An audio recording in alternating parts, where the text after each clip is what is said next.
Sam, thank you so much for joining me today on The Ripple Effect with Ray, where I talk to health and wellness founders in the health and wellness space. And I'm really looking forward to diving into all things Liquivida today. Thanks for joining me.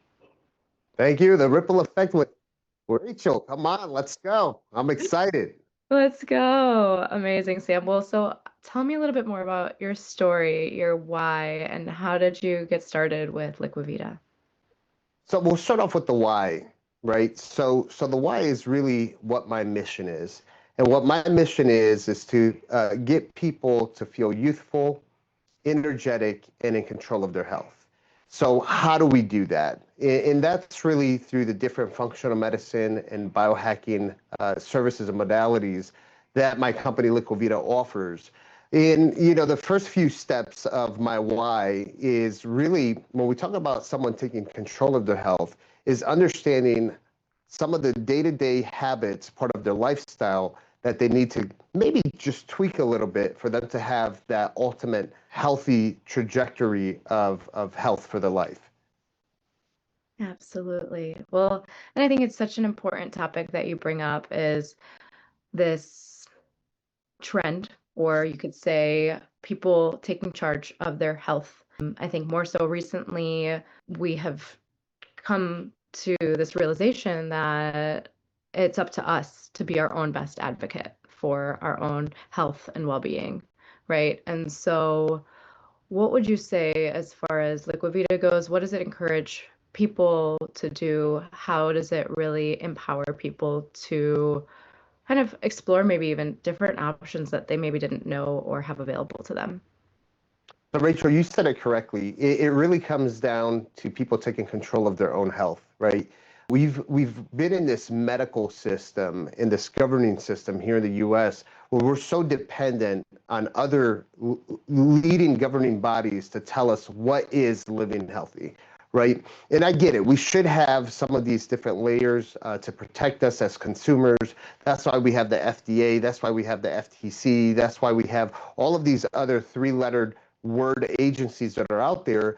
But ultimately, are they really looking out for our best interests? Or are they looking out for the best interests of some of the corruption that we see that happens in the pharmaceutical world or even in these big food companies, right? Where you have all of these different toxic chemicals in our foods that we see these exact same American companies what they're doing in other countries that don't allow it, right? The same Fruit Loops is just completely different here in the US versus what it is in Canada. One has toxic chemicals like Red 40, the other one doesn't. So ultimately, the first step is people having the knowledge of what is good for your health and what's not, right? And this is something that is completely for free, right?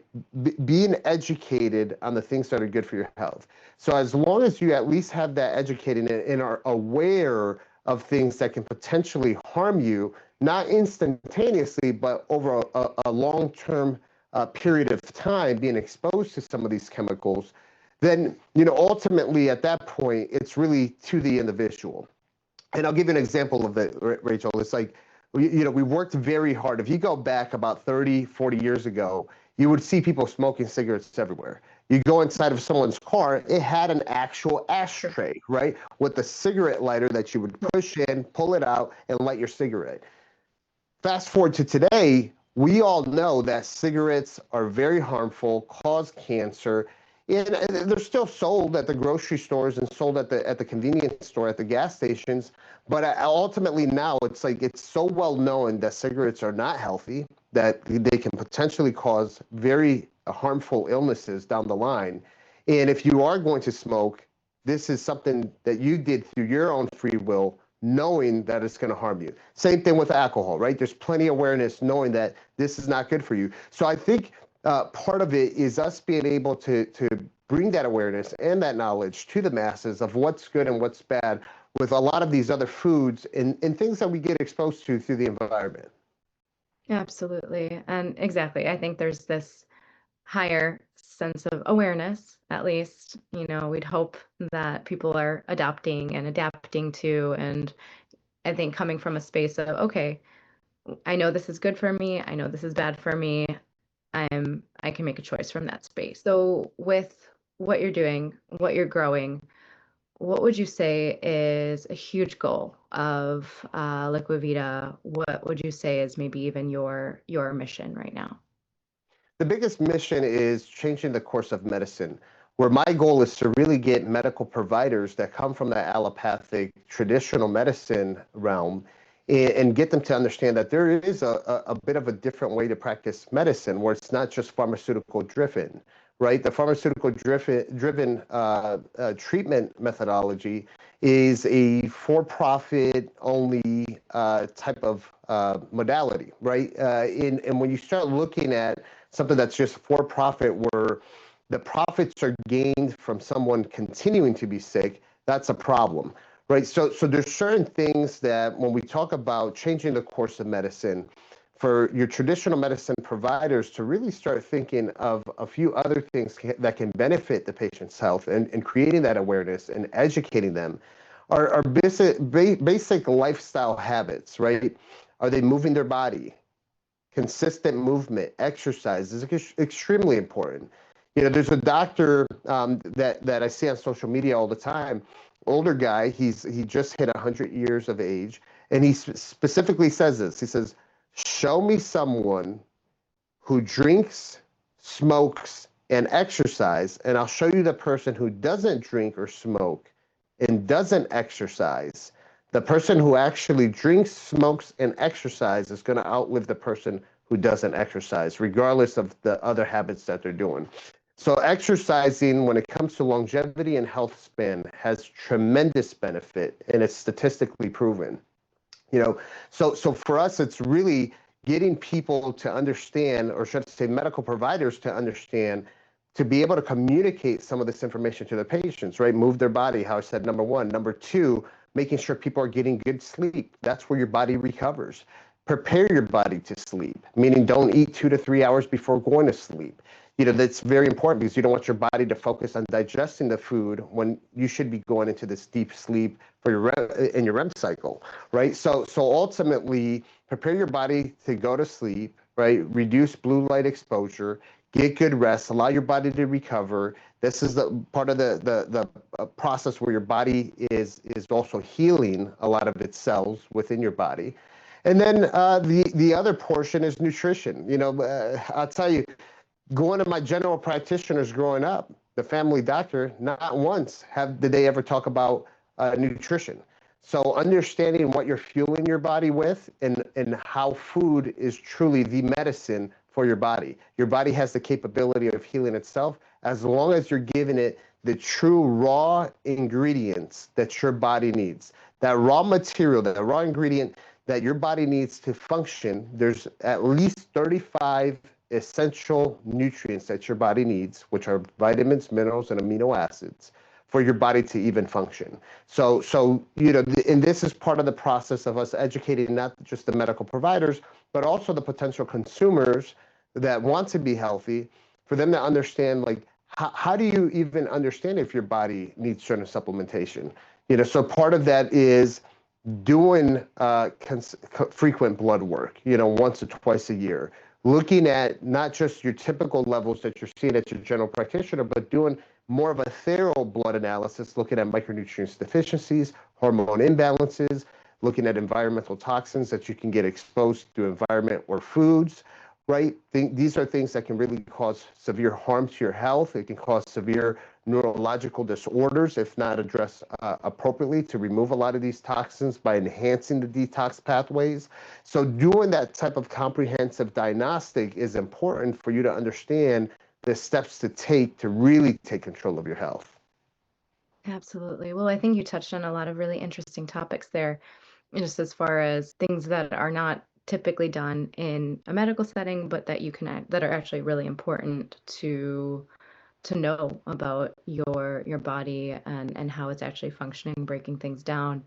Out of curiosity, what are some of those things that, we know typical blood work includes maybe like I'll just go medical and maybe break it down, but like CBC, metabolic panels, those are kind of the typical, maybe thyroid, all of that. What are some things that you also think are important to check on when you do your blood work? Well, looking at all of your hormones are extremely important. As we age, it's statistically proven that a male by the age of 28 will start decreasing their testosterone levels about 2 to 3% every single year. So some people even quicker. What we're starting to see, even younger males and females have hormone optimization issues, even at a younger age. So hormone, a full thorough hormone panel, regardless if you're male or female, extremely important to understand, why you might be having some of the signs and symptoms that you're having. Then looking at micronutrients deficiencies, right? Any kind of vitamins, minerals, amino acids, fatty acids. Look and see what type of deficiencies you have. This could have a direct impact on how you feel on a day-to-day basis, right? Are you feeling fatigued? Are you running low on energy? And I'm not talking about the chemically induced energy that we get from coffee or these energy drinks at the gas station. I'm talking about true energy, that ATP production from your mitochondrial cells. So how do we feed the right raw ingredients into your body, that raw material for our cells to be able to perform and have the energy levels that we need? Other type of tests, we do food sensitivity tests to really see if your body has any sensitivities to certain foods. We do a test that's called a microbiome test, where we can actually look at your gut health from your microbiome test. We can see if you have leaky gut as well and address that with certain remedies that we have. We also do a environmental toxin test. We actually do the provocation toxin test, where we actually give you some glutathione and also put you in an infrared sauna 24 hours in advance. And then we test to see what type of toxins are coming out of your body. If we see high levels of, let's say, a metal toxicity, like anything like aluminum or mercury, then we can actually start a chelation protocol, which there's different levels of chelating protocols. There's oral supplements that we could do for that, and also IV therapy. But these are different things that in your traditional healthcare environment, they don't test until it's too late, right? You have to be severely symptomatic for us to figure out that that was the issue. So my goal here is, let's do certain testing more on a preventative level versus doing it more on a reactive level, right? So, and that's where I like to break it into three categories when we talk about what we're doing at Liquivida, which is prevention, early detection, and then treatment intervention. So when you actually understand those three and understand the importance of doing the right things within those three, then you'll take really good control of your health. And just always remember, prevention is not early detection, and early detection is not prevention. So it's very important to understand the difference between the three. Absolutely. Well, I think that's so important too, that I think a lot of people don't realize is the early detection, the prevention.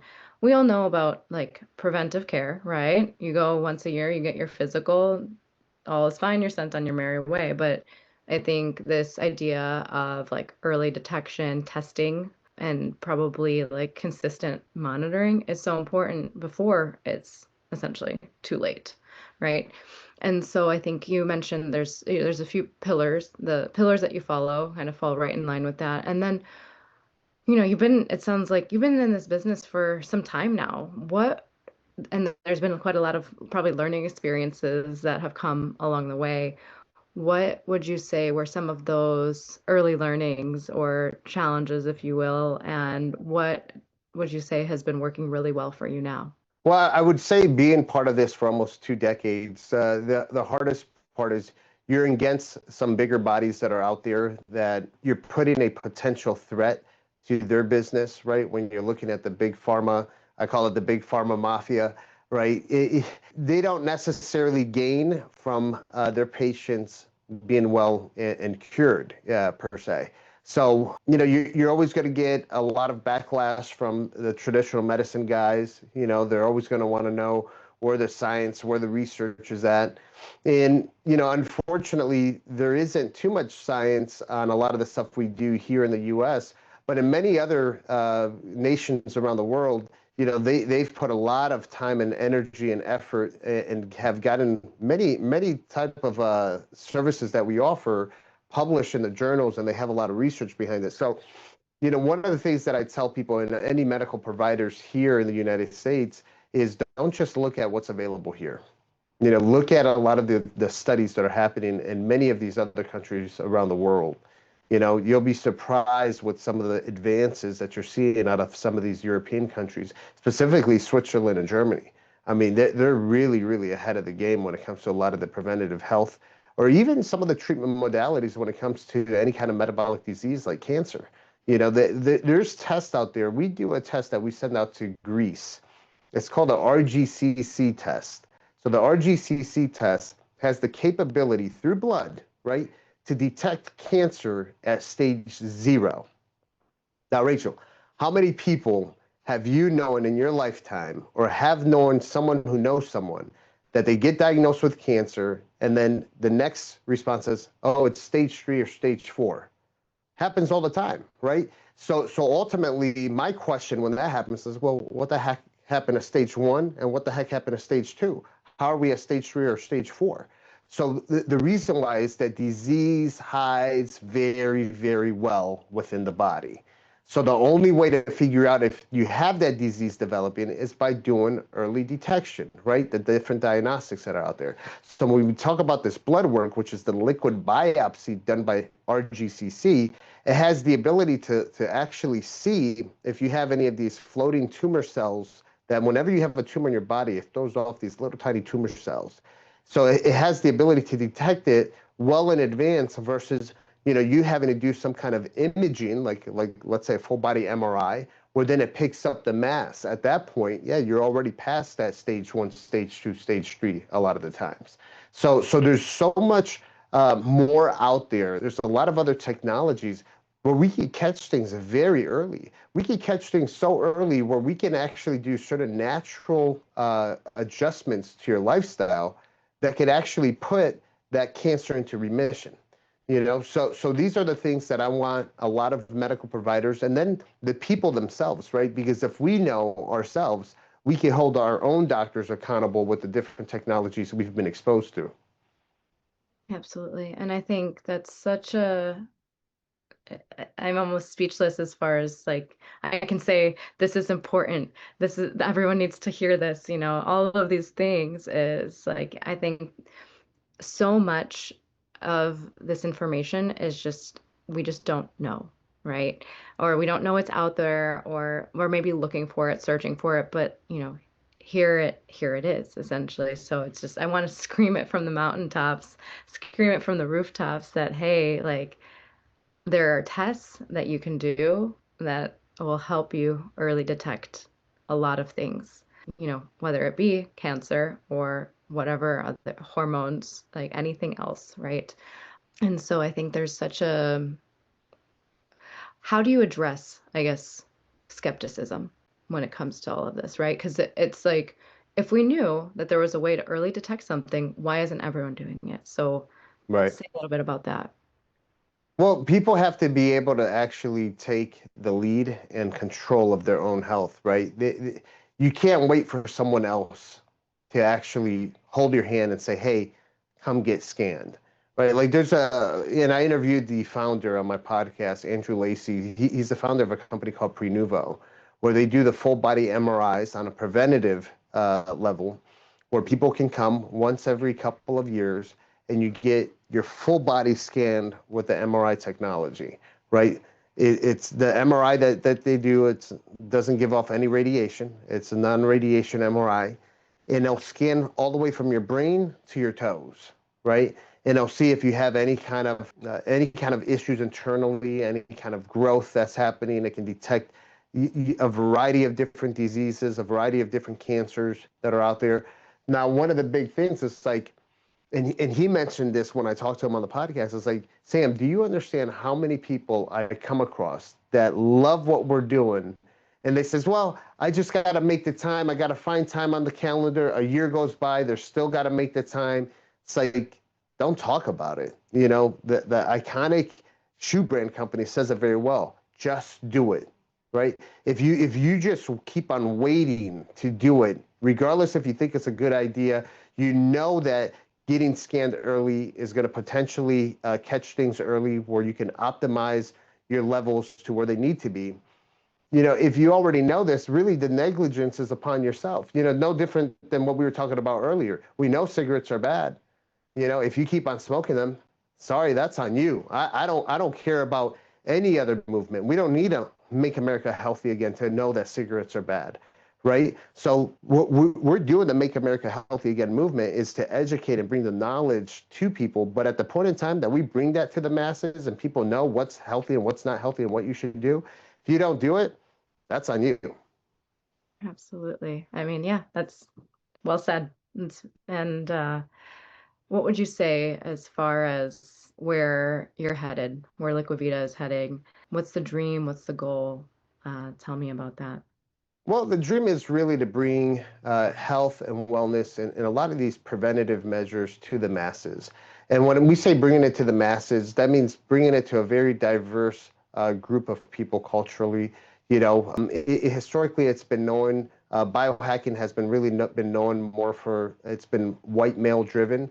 So we want females to participate in it as well too, right? You have a lot of females that have hormonal issues. With females, you see females being put on birth control very early on in age, which just messes up their natural system, their reproductive system, their hormonal system within their body. So these are real issues that people are suffering with. Infertility is at its skyrocket right now. When you look at the IVF market, it's up there. It's very difficult for people to conceive. PCOS is very high. So when we're talking about people taking care of their health, females is a big one of them. We always hear about hormone optimization for males. The TRT clinics are everywhere. But what about hormone optimization for females that have to go through perimenopause, going through menopause? They go through a monthly cycle. Talk about a fluctuation in hormones. Females are definitely the ones that are experiencing that. And there are several different type of modalities. There's different type of natural supplements that help balance out hormones in females. And now you're starting to actually finally see many new doctors in the biohacking space talking more about female hormones and female testing.